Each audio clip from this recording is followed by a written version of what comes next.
안녕하세요, 여러분. 오늘은 정말 특별한 이야기를 들려드리려고 합니다. 불가리아에서 온 밀레나라는 여성이 한국 남자와의 만남을 통해 자신의 편견을 깨고 사랑을 찾은 감동적인 이야기입니다. 때로는 우리가 가진 고정관념이 얼마나 잘못된 것인지를 깨닫게 해주는 순간들이 있죠. 밀레나의 이야기가 바로 그런 순간들로 가득합니다. 이 영상이 여러분께도 의미 있게 다가가길 바랍니다. 시작하기 전에 구독과 좋아요, 그리고 알림 설정 부탁드려요. 여러분의 성원이 더 좋은 이야기를 만드는 힘이 됩니다. 저는 불가리아의 수도 소피아에서 번역가로 일하고 있는 밀레나입니다. 2012년 당시 제 나이는 26살이었고 유럽 5개국 언어를 구사할 수 있어서 국제회의나 문서 번역 일을 주로 하고 있었어요. 소피아는 발칸반도의 중심부에 위치한 아름다운 도시였지만 서유럽에 비하면 아직 발전이 더딘 편이었습니다. 제가 살고 있던 아파트는 소피아 중심가에서 조금 떨어진 곳에 있었어요. 소비에트 시절에 지어진 회색빛 건물들이 즐비한 동네였죠. 매일 아침 7시에 일어나서 커피 한 잔으로 하루를 시작하는 것이 제 일상이었습니다. 발코니에서 바라보는 비토샤산의 모습이 유일한 위안이었어요. 번역가라는 직업 덕분에 다양한 문화를 접할 기회가 많았습니다. 독일어, 프랑스어, 러시아어, 영어, 스페인어까지 배웠고 각 나라의 문화에 대해서도 어느 정도 알고 있다고 자부했어요. 하지만 아시아, 특히 동아시아에 대해서는 거의 아는 게 없었습니다. 중국과 일본 정도만 알고 있었고 한국이라는 나라는 제게 정말 미지의 땅이었죠. 친구들과 모일 때마다 여행 이야기가 자주 나왔습니다. 대부분 서유럽이나 미국, 호주 같은 곳들이었어요. 밀레나, 너는 언어도 잘하니까 어디든 갈 수 있겠네라고 말하는 친구들이 많았습니다. 실제로 저도 파리, 로마, 바르셀로나 같은 도시들을 여행해봤고 각각의 매력에 푹 빠져본 적이 있었거든요. 그런데 아시아에 대한 이야기가 나올 때마다 분위기가 달라졌어요. 아시아는 너무 멀어, 문화 차이가 너무 클 것 같아, 언어도 완전히 다르고라는 반응이 대부분이었습니다. 특히 한국에 대해서는 거기 사람들, 키 작지 않아? 아직 개발도상국 아니야? 라는 말들을 자주 들었어요. 저 역시 그런 편견에 동조하고 있었습니다. 한국에 대해 제대로 알아본 적도 없으면서 말이죠. 뉴스에서 가끔 북한 관련 소식이 나올 때 한국도 비슷한 곳이겠거니 생각했어요. 경제적으로도 유럽보다 뒤처져 있을 거라고 막연히 짐작하고 있었습니다. 2011년 여름 친한 친구 엘레나가 아시아 여행을 다녀온 후 만났을 때의 일이 기억납니다. 밀레나, 태국과 베트남 정말 좋더라. 음식도 맛있고 사람들도 친절해라고 말하면서도 그런데 한국이나 일본은 좀 딱딱할 것 같아. 너무 규칙적이고 재미없을 것 같다고 덧붙였어요. 그때까지만 해도 저는 제 인생이 유럽 중심으로 돌아갈 거라고 생각했습니다. 언젠가는 파리나 베를린 같은 큰 도시로 이주해서 더 큰 무대에서 번역가로 활동하고 싶다는 꿈을 가지고 있었거든요. 아시아, 특히 한국 같은 곳은 제 인생 계획에 전혀 들어있지 않았어요. 2011년 가을부터 유럽 배낭여행을 계획하기 시작했습니다. 스페인의 산티아고 순례길을 걸어보고 싶다는 생각이 들었어요. 혼자만의 시간을 가지면서 앞으로의 인생 방향에 대해 깊이 생각해보고 싶었거든요. 번역가로서의 경력도 어느 정도 쌓였고 이제는 새로운 도전을 해볼 때라는 생각이 들었습니다. 그때만 해도 그 여행이 제 인생을 완전히 바꿔놓을 거라는 사실을 전혀 몰랐습니다.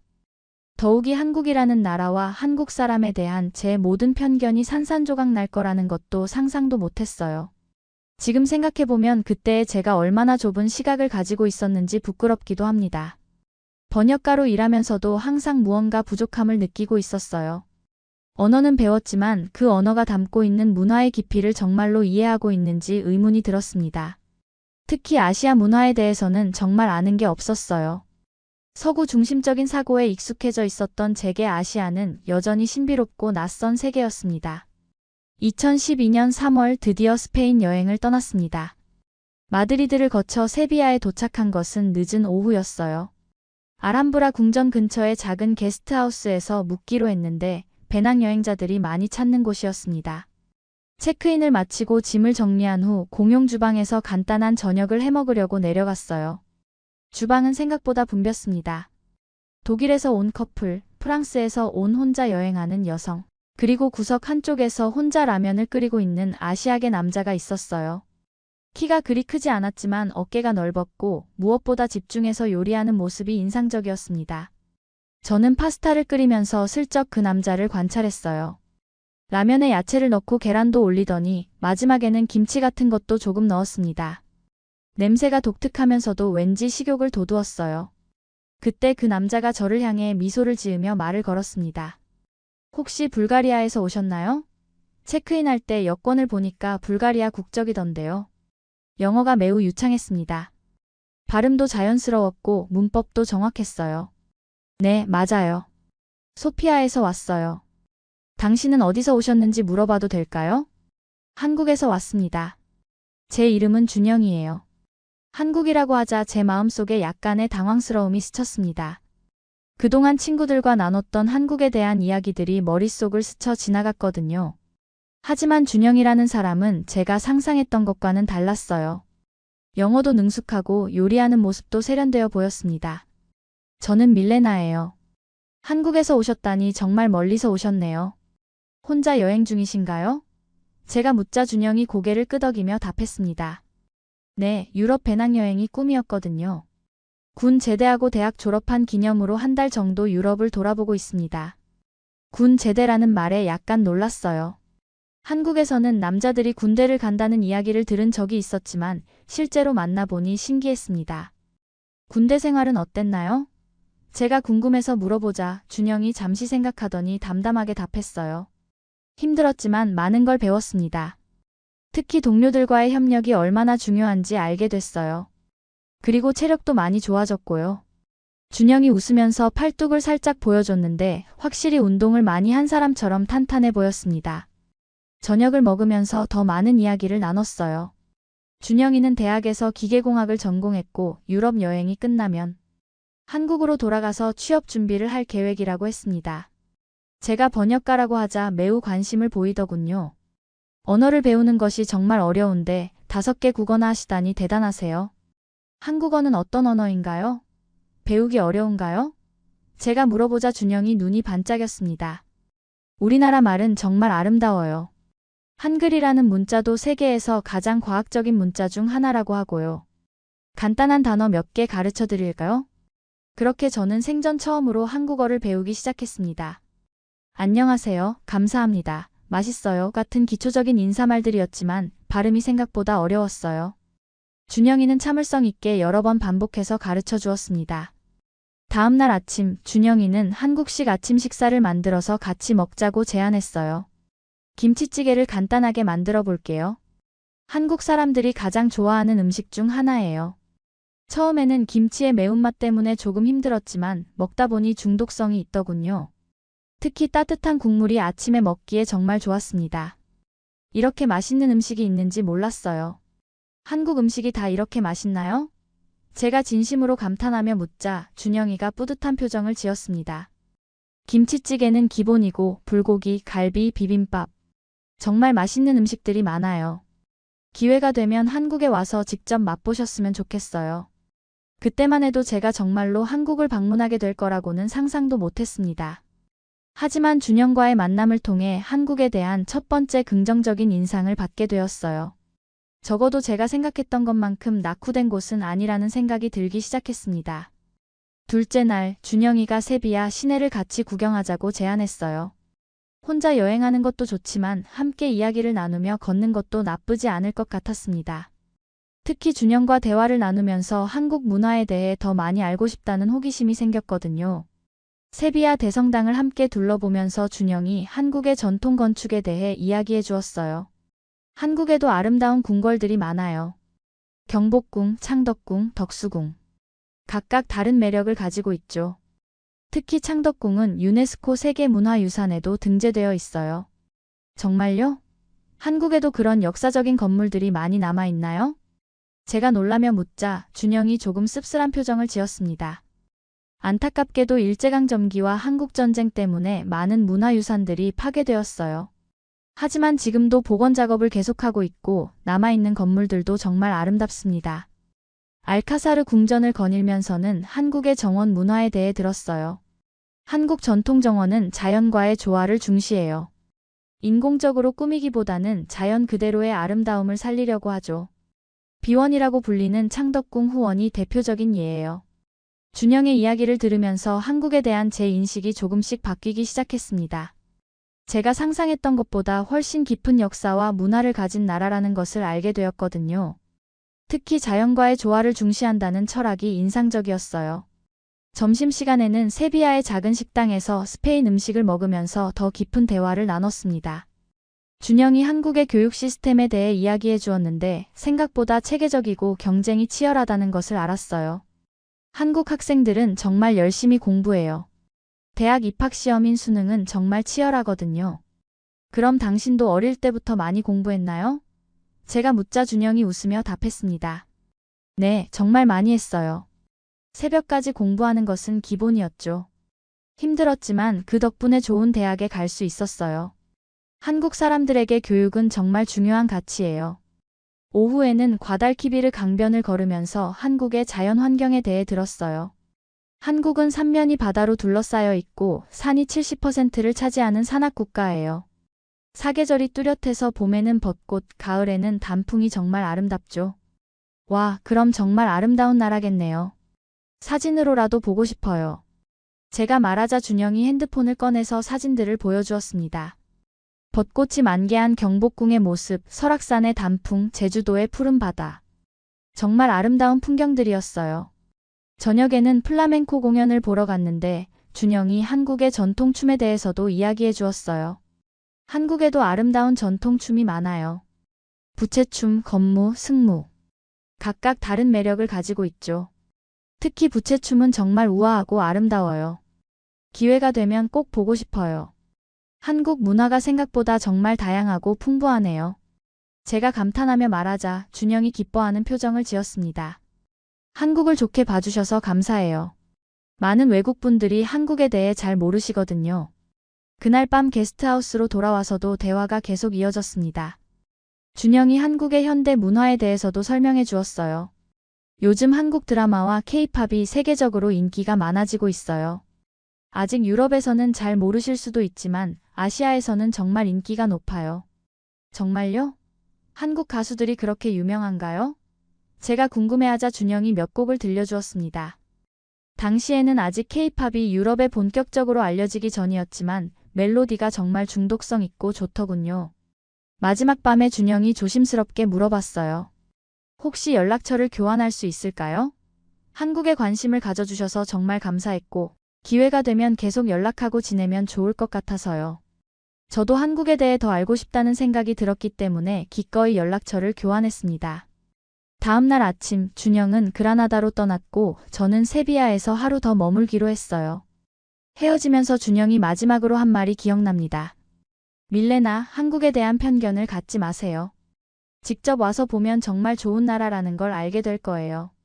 그때는 단순한 인사말 정도로 생각했지만 지금 돌이켜보면 정말 예언 같은 말이었습니다. 준영과의 만남은 제 인생에서 가장 중요한 전환점이 되었거든요. 비록 이틀이라는 짧은 시간이었지만 한국에 대한 제 인식을 완전히 바꿔놓았습니다. 세비야에서 돌아온 후 일주일쯤 지났을 때 준영에게서 메시지가 왔어요. 안녕하세요, 밀레나. 그라나다 여행 잘 마쳤고 지금은 바르셀로나에 있어요. 세비야에서의 시간이 정말 즐거웠어요. 어떻게 지내세요? 저도 반가워서 바로 답장을 보냈습니다. 준영, 안녕하세요. 저도 정말 즐거웠어요. 한국에 대해 많은 걸 배울 수 있어서 좋았어요. 바르셀로나는 어떤가요? 그렇게 시작된 메시지 교환이 점점 자주 이어졌어요. 처음에는 여행 이야기만 나누었지만 점차 서로의 일상과 생각들을 공유하게 되었습니다. 준영이 한국으로 돌아간 후에는 거의 매일 연락을 주고받았어요. 오늘은 한국 전통 음식인 냉면을 먹었어요. 여름에 먹는 시원한 국수인데 밀레나도 좋아할 것 같아요. 준영이 보낸 냉면 사진을 보니 정말 시원해 보였어요. 투명한 육수에 삶은 달걀과 오이가 올라간 모습이 신기했습니다. 와, 정말 시원해 보여요. 한국 음식은 정말 다양하네요. 언젠가 직접 맛보고 싶어요. 제가 답장하자 준영이 바로 영상통화를 걸어왔어요. 밀레나, 잠깐 시간 있으세요? 한국 음식에 대해 더 자세히 보여드리고 싶어요. 첫 번째 영상통화는 정말 신기했습니다. 준영이 자신의 집 부엌에서 라면을 끓이는 모습을 실시간으로 보여주었어요. 이게 한국의 국민 음식인 라면이에요. 간단하지만 정말 맛있어요. 끓고 있는 라면의 모습을 보니 세비야에서 함께 먹었던 기억이 떠올랐습니다. 그 후로는 거의 매일 영상통화를 했어요. 시차 때문에 제가 저녁에 통화하면 준영은 새벽이었지만 준영은 전혀 힘들어하지 않았습니다. 밀레나와 이야기하는 게 하루 중 가장 즐거운 시간이에요. 한국의 계절 변화를 실시간으로 볼 수 있어서 정말 흥미로웠어요. 봄에는 벚꽃이 피는 모습, 여름에는 장마철에 비 내리는 풍경, 가을에는 단풍이 드는 산의 모습까지. 준영이 직접 밖에 나가서 촬영해서 보여주곤 했거든요. 한국의 사계절이 정말 아름답네요. 불가리아도 사계절이 있지만 한국만큼 뚜렷하지는 않아요.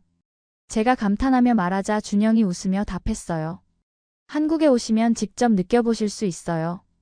특히 가을 단풍은 정말 장관이에요.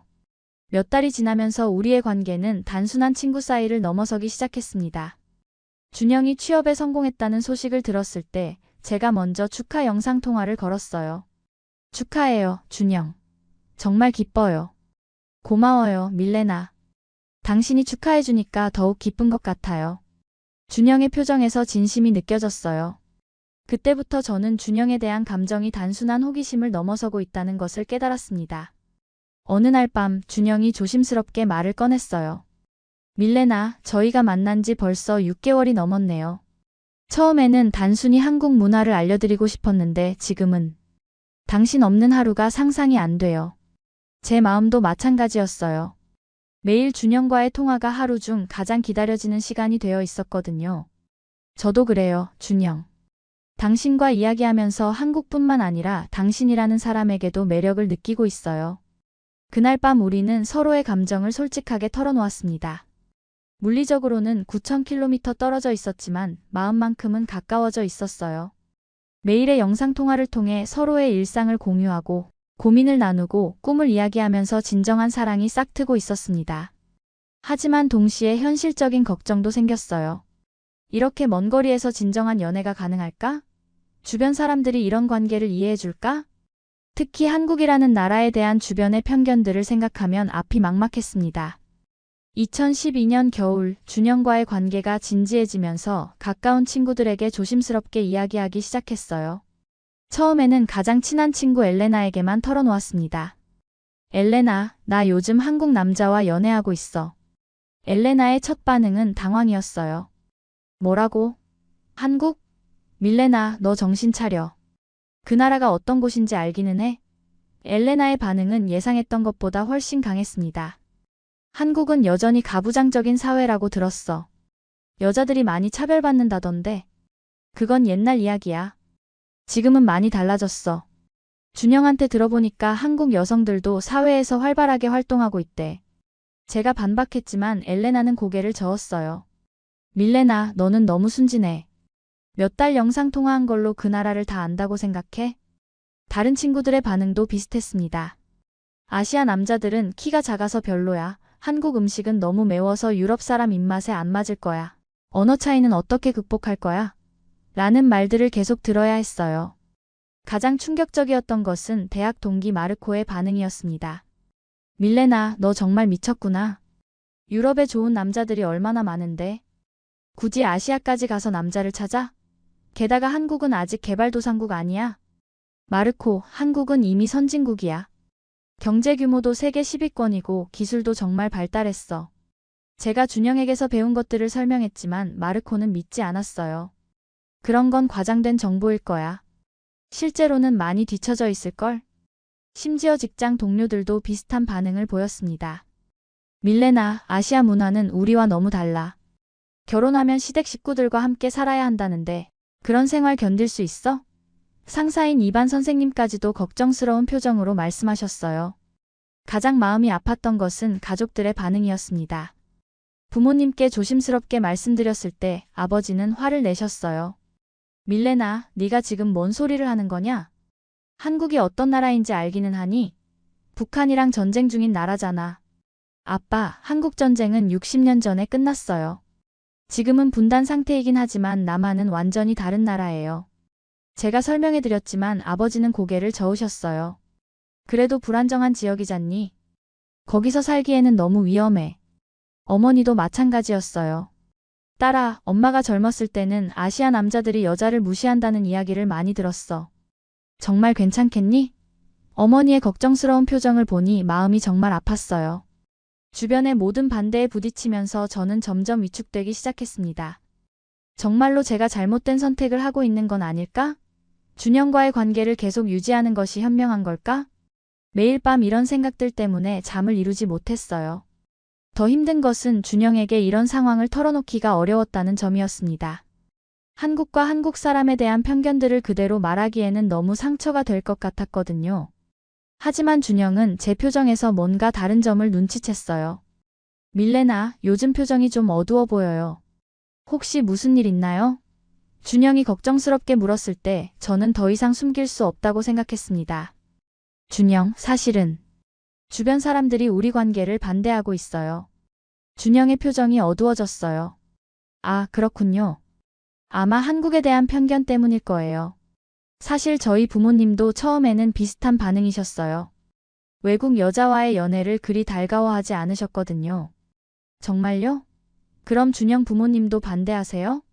제가 놀라서 묻자 준영이 쓸쓸하게 웃었어요. 처음에는 그랬어요. 하지만 밀레나에 대해 이야기해드리고 영상통화로 인사도 드리니까 많이 달라지셨어요. 지금은 오히려 언제 한국에 오시냐고 물어보세요.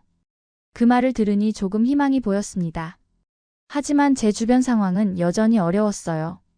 매일 비슷한 말들을 들으니까 점점 자신감이 없어졌습니다. 정말로 제가 한국과 한국 문화에 대해 제대로 알고 있는 걸까? 아니면 준영이 좋은 면만 보여준 걸까? 그 무렵 불가리아에도 K-팝이 조금씩 알려지기 시작했어요. 몇몇 젊은 친구들이 한국 음악을 듣기 시작했지만 여전히 대부분의 사람들에게 한국은 낯선 나라였습니다. 저는 그런 상황에서 홀로 준영과의 관계를 지켜나가야 했어요. 2013년 4월 준영이 갑작스럽게 메시지를 보냈어요. 밀레나, 5월에 휴가를 내서 불가리아로 갈 수 있을 것 같아요. 당신을 직접 만나고 싶어요. 그리고 당신 가족분들께도 인사드리고 싶어요. 정말 뜻밖의 소식이었어요. 1년 넘게 영상통화로만 만났던 준영을 직접 볼 수 있다는 기대감과 동시에 걱정도 되었습니다. 주변 사람들의 반응이 어떨지, 준영이 불가리아에서 잘 지낼 수 있을지 걱정이 앞섰어요. 정말요? 와, 너무 좋아요. 하지만 준비할 게 많을 것 같은데. 제가 답장하자 준영이 바로 전화를 걸어왔어요. 걱정하지 마세요. 저도 정말 떨리지만 이제는 직접 만날 때가 된 것 같아요.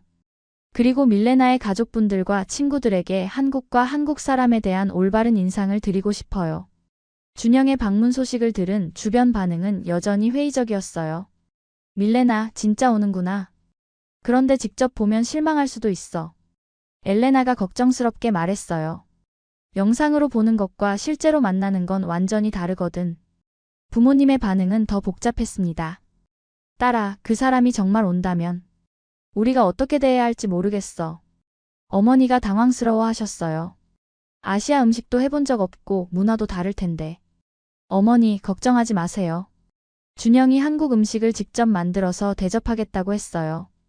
그리고 영어도 잘하니까 소통에는 문제 없을 거예요. 제가 안심시켜드렸지만 내심 저도 떨렸습니다. 드디어 5월 15일 소피아 공항에 준영을 마중 나갔어요. 1년 4개월 만에 만나는 실제 모습이었습니다. 출국장 문이 열리고 준영이 나타났을 때 제 심장이 쿵쾅거렸어요. 영상으로 봤던 것보다 더 듬직하고 멋있어 보였습니다. 밀레나. 준영이 저를 보고 밝게 웃으며 다가왔어요. 1년 넘게 스크린 너머로만 보던 사람을 실제로 만나니 정말 신기했습니다. 정말 만났네요. 꿈 같아요. 공항에서 집으로 가는 택시 안에서 준영이 창밖을 내다보며 감탄했어요. 와, 소피아가 정말 아름다운 도시네요. 역사적인 건물들이 정말 웅장해요. 준영의 진심 어린 감탄을 보니 마음이 따뜻해졌습니다. 집에 도착해서 부모님께 인사를 드렸어요. 준영은 정중하게 고개를 숙이며 인사했습니다. 안녕하세요. 저는 김준영입니다. 밀레나를 정말 사랑합니다. 영어로 말한 후에 불가리아어로 감사합니다를 어눌하게나마 말하려고 노력했어요. 부모님의 첫인상은 생각보다 좋았습니다. 아버지가 나중에 제게 조용히 말씀하셨어요. 생각보다 예의 바르고 진중한 청년이네. 키도 생각했던 것보다 크고.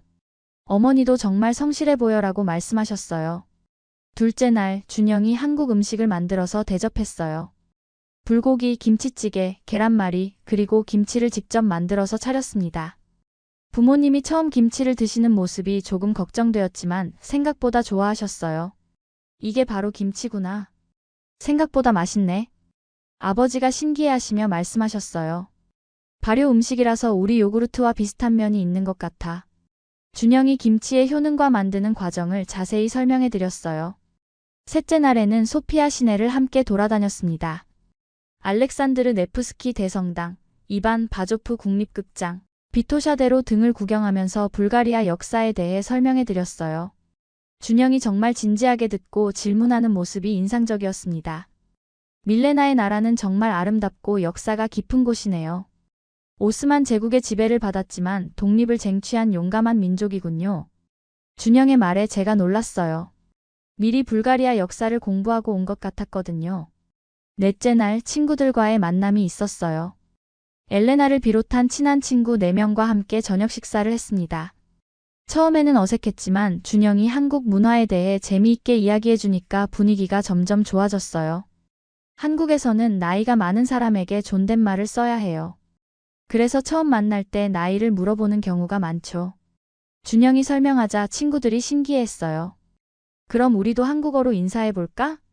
준영이 친구들에게 간단한 한국어를 가르쳐 주었습니다. 안녕하세요, 만나서 반가워요, 맛있어요 같은 기본적인 표현들이었죠. 친구들이 어눌하게 발음하는 모습을 보며 준영이 웃었고 분위기가 훨씬 따뜻해졌어요. 마지막 날 저녁, 준영이 진지하게 말했어요. 밀레나, 이번 여행이 정말 의미 있었어요. 당신의 가족과 친구들을 만나서 많은 걸 배웠어요. 그리고 이제 확신이 서요. 당신과 함께하고 싶다는 걸. 준영의 불가리아 방문 후 3개월이 지난 2013년 8월 드디어 제가 한국을 방문하기로 결정했어요. 1년 반 동안의 원거리 연애와 주변의 반대를 겪으면서 이제는 직접 한국을 보고 판단할 때라고 생각했습니다. 소피아에서 서울까지는 무려 15시간이 걸리는 긴 여행이었어요. 환승을 포함해서 거의 20시간 만에 인천국제공항에 도착했습니다. 비행기에서 내리는 순간부터 모든 것이 신기했어요. 공항의 규모가 정말 컸고 시설도 현대적이었습니다. 밀레나. 도착장에서 준영이 환하게 웃으며 저를 맞아주었어요. 1년 반 동안 영상으로만 보던 한국을 드디어 실제로 보게 되었다는 감격이 몰려왔습니다. 한국에 온 걸 환영해요. 공항에서 시내로 가는 공항철도를 타면서 첫 번째 놀라움을 경험했어요. 지하철이 정말 깨끗하고 조용했습니다. 사람들도 질서정연하게 줄을 서서 기다리고 전철 안에서도 큰 소리로 통화하는 사람이 거의 없었어요. 와, 정말 깨끗하네요. 지하철이 이렇게 조용할 수가 있나요? 제가 감탄하자 준영이 웃으며 답했어요. 한국 사람들은 공공장소에서는 조용히 하는 것을 중요하게 생각해요. 다른 사람들에게 피해주지 않으려고 하죠. 서울역에 도착했을 때의 충격은 더 컸습니다. 역 자체가 하나의 쇼핑몰 같았어요. 수많은 상점들과 식당들, 그리고 현대적인 시설들이 한눈에 들어왔습니다. 준영, 여기가 정말 기차역이 맞나요? 쇼핑센터 같은데요? 맞아요. 한국의 주요 역들은 대부분 이런 식으로 복합시설로 되어 있어요. 교통, 쇼핑, 식사를 한 곳에서 다 해결할 수 있게 만들어졌죠. 준영의 설명을 들으며 한국의 효율성에 감탄했습니다. 준영의 집으로 가는 길에서 서울의 풍경을 보니 더욱 놀랐어요. 높은 아파트들이 질서정연하게 늘어서 있고 도로도 잘 정비되어 있었습니다. 무엇보다 깜짝 놀란 것은 한강이었어요. 강변에 공원이 조성되어 있고 시민들이 산책하고 운동하는 모습이 정말 아름다웠습니다. 한강이 이렇게 아름다운 줄 몰랐어요. 도시 한가운데 이런 공간이 있다니. 제가 감탄하자 준영이 자랑스러워했어요. 주말에는 더 많은 사람들이 와요. 치킨과 맥주를 먹으면서 강을 바라보는 치맥 문화도 있어요. 첫째 날 저녁, 준영의 부모님을 뵈었어요. 걱정했던 것과 달리 정말 따뜻하게 맞아주셨습니다. 어머님이 직접 만드신 한정식으로 저녁을 차려주셨는데 종류가 정말 많았어요. 김치, 나물, 조림, 구이. 한 상에 10가지가 넘는 반찬이 올라와 있었습니다.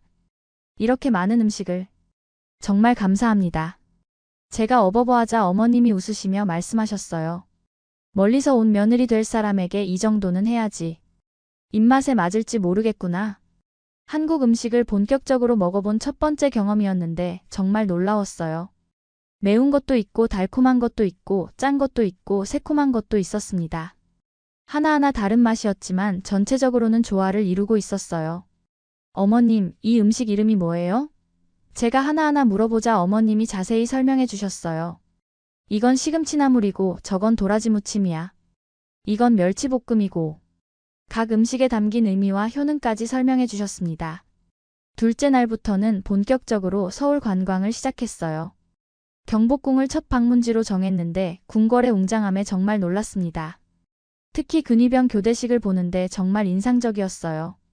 화려한 전통 의상을 입은 근위병들의 모습이 마치 영화 속 한 장면 같았습니다. 조선시대가 언제였다고 하셨죠? 제가 물으니 준영이 자세히 설명해 주었어요. 1392년부터 1910년까지 약 500년 동안 지속된 왕조예요.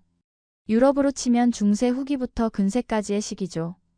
창덕궁에서는 비원이라 불리는 후원을 구경했는데 정말 아름다웠어요.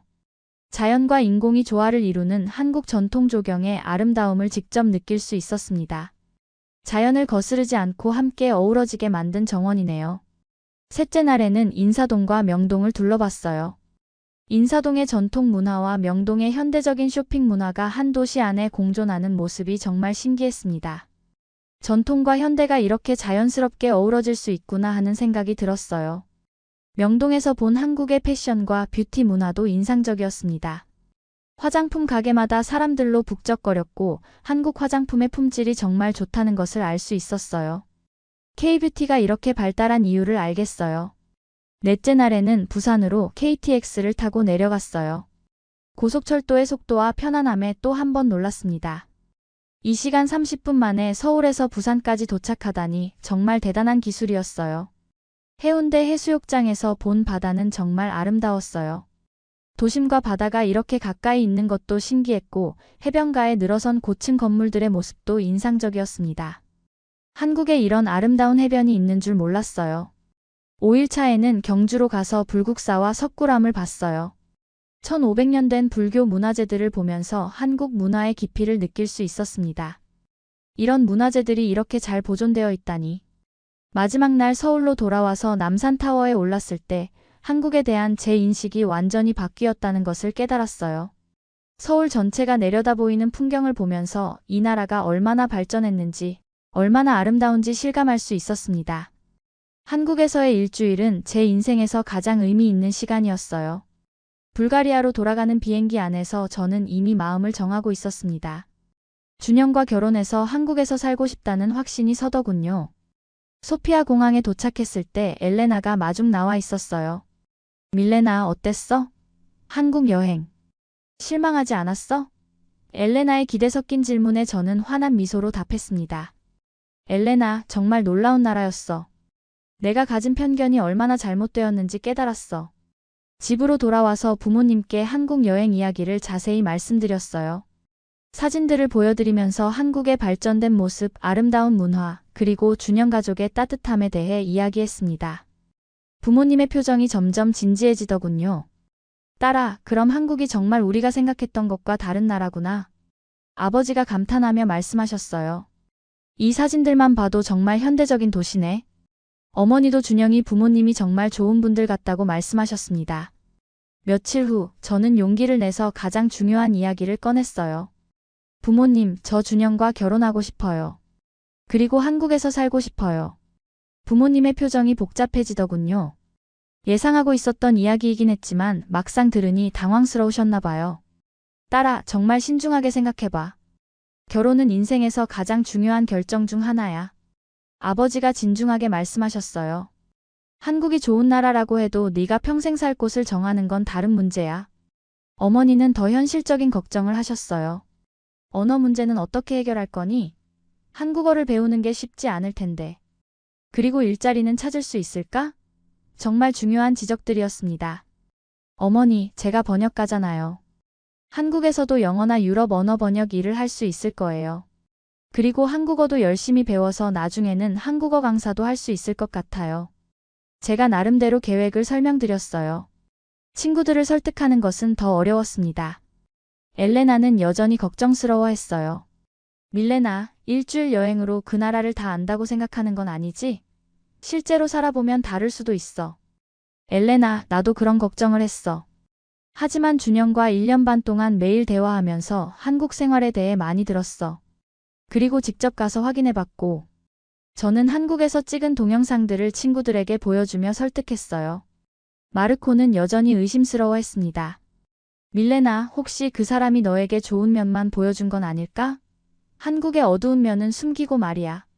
마르코의 말에 저는 단호하게 답했어요. 마르코, 나는 준영뿐만 아니라 그의 가족, 친구들, 그리고 길거리에서 만난 일반 시민들까지 봤어. 모든 사람이 연기를 할 수는 없잖아. 정말로 좋은 나라였어. 직장에서도 비슷한 대화가 이어졌습니다. 동료들은 제가 한국으로 이주한다는 소식을 듣고 놀라워했어요. 밀레나, 정말 가는 거야? 여기서의 경력을 다 포기하고? 포기하는 게 아니에요. 새로운 도전을 하는 거죠. 한국에서도 제 능력을 발휘할 곳이 많을 거예요. 저는 자신감 있게 답했습니다. 실제로 한국에서 본 글로벌 기업들의 모습에서 새로운 가능성을 봤거든요.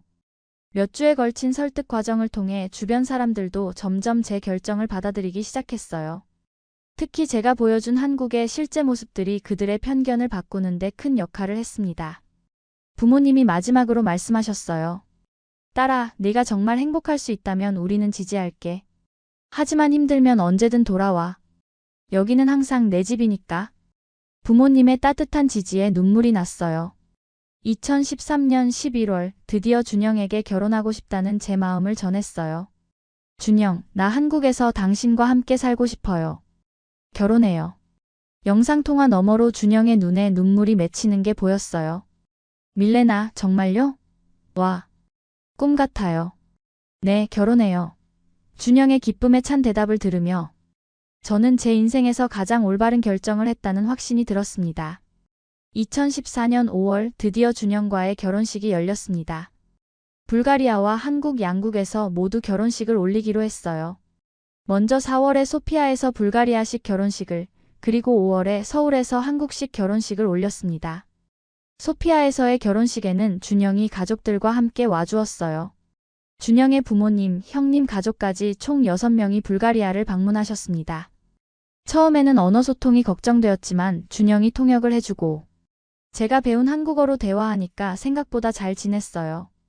불가리아 전통 결혼식은 정말 흥겨웠습니다. 호로춤이라는 전통 민속춤을 추고 바니차라는 전통 음식을 나눠 먹으며 축하했어요. 준영의 가족들도 처음 보는 문화였지만 정말 즐거워하셨습니다. 이런 결혼식은 처음 봐요. 정말 아름다워요. 준영의 어머님이 감동하시며 말씀하셨어요. 밀레나의 가족들이 정말 따뜻하게 맞아주시네요. 문화는 달랐지만 진심은 통하는 것 같았어요. 한 달 후 서울에서의 한국식 결혼식은 또 다른 감동이었습니다. 한복을 입고 패백레를 올리는 순간 정말로 한국 사람이 된 기분이었어요.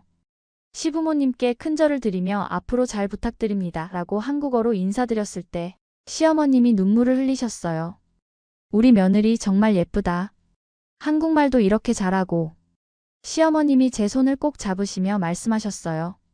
멀리서 왔는데 우리 가족이 되어줘서 고마워. 그 따뜻한 말씀에 저도 눈물이 났어요.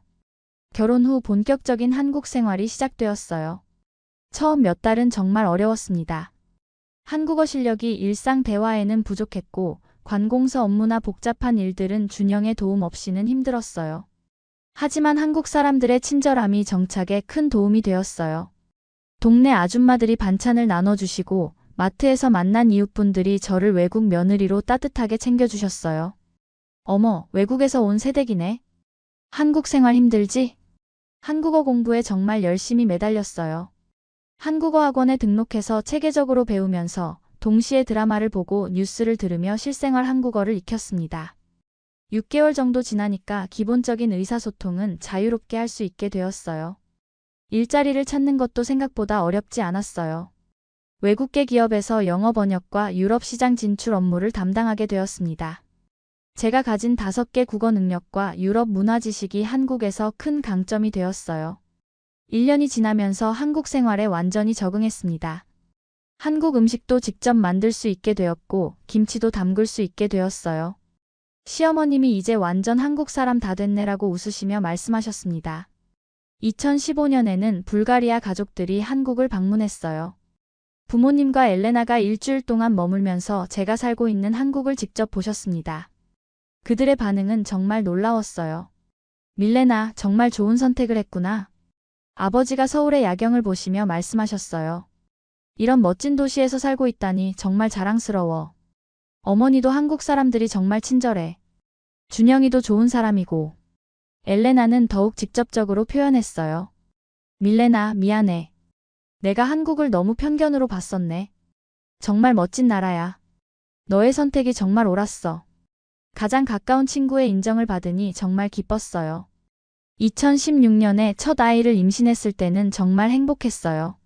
한국에서 아이를 낳고 기를 생각을 하니 새로운 설렘이 있었습니다. 시부모님도 정말 기뻐하시며 산후조리에 대해 세심하게 챙겨주셨어요. 우리 손자는 한국 사람이면서 불가리아 사람이기도 하네. 두 나라의 문화를 모두 물려받을 수 있어서 정말 좋겠어. 시아버님의 말씀에 정말 감사했어요. 아이에게 두 나라의 아름다운 문화를 모두 전해줄 수 있겠다는 생각이 들었어요. 지금 한국에서의 생활은 정말 만족스러워요. 처음에 가졌던 편견들이 얼마나 잘못되었는지 매일 실감하고 있습니다. 한국은 제가 상상했던 것보다 훨씬 발전되고 아름다운 나라였어요. 2024년 현재 한국에서 살아온 지 벌써 10년이 넘었어요.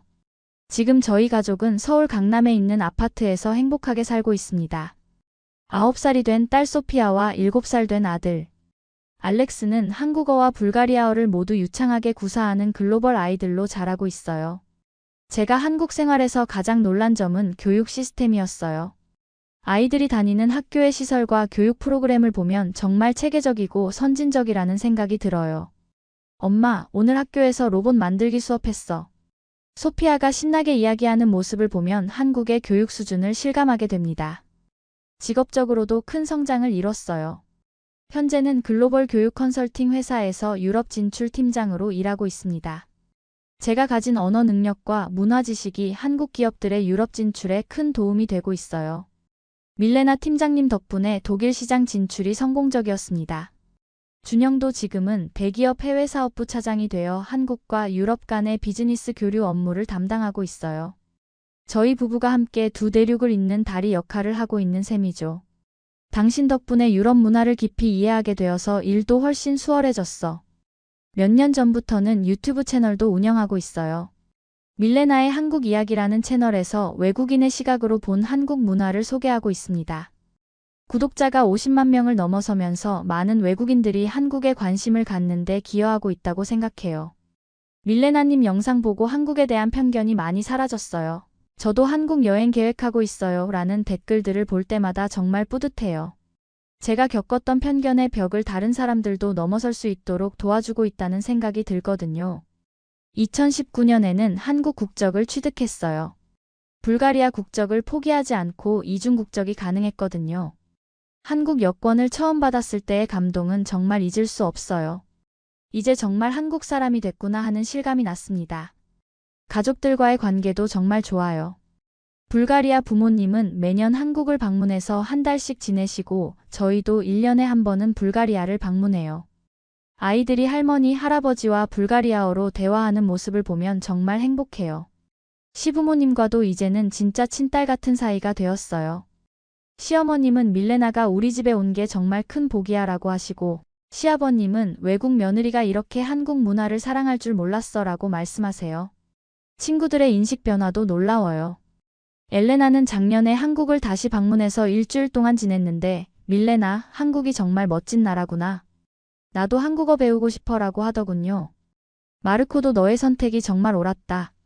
한국은 정말 대단한 나라야 라고 인정했어요.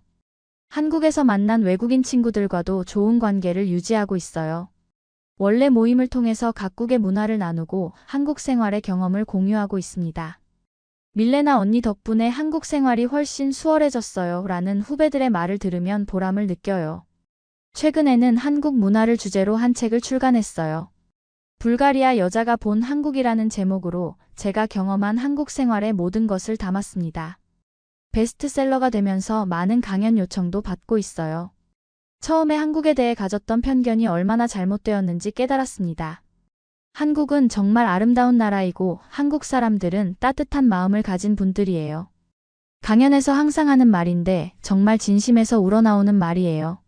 지난 10년을 돌아보면 제가 한국을 선택한 것이 아니라 한국이 저를 선택했다는 생각이 들어요. 운명적인 만남이었고 사랑이었고 새로운 인생의 시작이었습니다. 편견을 넘어서 진실을 보려는 용기가 제 인생을 이렇게 풍요롭게 만들어 주었어요. 아이들에게 항상 이야기해줘요. 편견을 갖지 마라. 직접 보고 경험하고 판단해라. 세상에는 정말 아름다운 것들이 많다. 제가 한국에서 배운 가장 큰 교훈이기도 해요. 지금도 매일 새로운 발견을 하며 살고 있어요. 한국의 사계절, 한국의 음식, 한국의 정, 한국 사람들의 따뜻함. 모든 것이 제게는 여전히 새롭고 아름다운 경험입니다. 준영과 결혼해서 한국에서 사는 것, 제 인생 최고의 선택이었어요. 여러분도 편견을 버리고 열린 마음으로 세상을 바라보세요. 진정한 사랑과 행복은 예상치 못한 곳에서 찾을 수 있어요. 저처럼 말이죠.